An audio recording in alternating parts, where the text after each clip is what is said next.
Hello friends, உங்கள் மலரக்கா முகம் அழகுக்கு சொல்கிறேன்ல, ஃபேஸ் பேக்கில் என்ன போட்டுருக்கேன் தெரியுமா? முகத்துக்கு உருளைக்கிழங்கு நல்லா தடி கிழங்கு எடுத்துக்கோங்க. நல்லா அப்படியே அரிப்பில் வச்சு அரிச்சிட்டு என்ன செய்யணும், நல்ல ஒரு வெள்ளை துணியில் புளிஞ்சிருங்க. உருளைக்கிழங்கு அரிப்பு வச்சு நல்லா அரித்து வெள்ளை துணியில் புளிஞ்சி ஒரு வச்சுருங்க. அப்படியே ஒரு தக்காளி பழம் விதை இல்லாமல் அதே மாதிரி ஒரு புளிஞ்சு 1 டீஸ்பூன் வச்சா போதும். உருளைக்கிழங்கு நல்ல சீவி, பீட்ரூட் சீவிரமாக சீவி அதை புளிஞ்சு ஒரு கிணத்துல வச்சுருக்கோம். தக்காளி பழத்தையும் அதே மாதிரி வச்சுருக்கோம். ஆலவர் ஜெல்லு இயற்கை, நம்ம வீட்டில் உள்ளதான் செய்யலாம், கடையில் வாங்கினாலும் செய்யலாம்.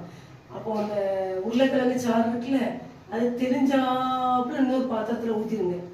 அடியில் ஒரு மண்டி மாதிரி இருக்கும் பாருங்க, அதுக்கு அவ்வளோ வேலிடு. அந்த மண்டியை இன்னொரு ஸ்பூனில் இன்னொரு கிண்ணத்துல வலிச்சு விட்டுக்கோங்க. அதையும் இந்த தக்காளி சாறு ஒரு ஸ்பூனும் இந்த மண்டி அப்படியே கிண்டி பாருங்க, நல்ல ஒரு இது மாதிரி வரும். அப்படியே நல்ல இது மாதிரி நல்ல குழுக்குன்னு இருக்கும். தக்காளி ஸ்பூன் போட்டு, ஆலவர் ஜெல்லு ஒரு ஸ்பூன் போட்டு, விட்டமின் ஆயில் ஒரு இது கட் பண்ணி போட்டு இத்தனையும் நல்லா கலக்கி வெயிட் போடுங்க.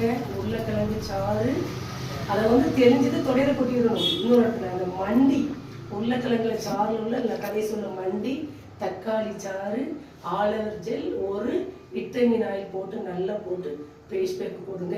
முகம் நல்லது. ஒரு நாள் விட்டு ஒரு வாரத்தில் ஒரு 3 நாள் போடுங்க. சூப்பராக அழகாக மங்கெல்லாம் போய் கரும்புள்ளியெல்லாம் போய் க்ளோ பியூட்டியாக சூப்பராக இருப்பீங்க. தேங்க்யூ.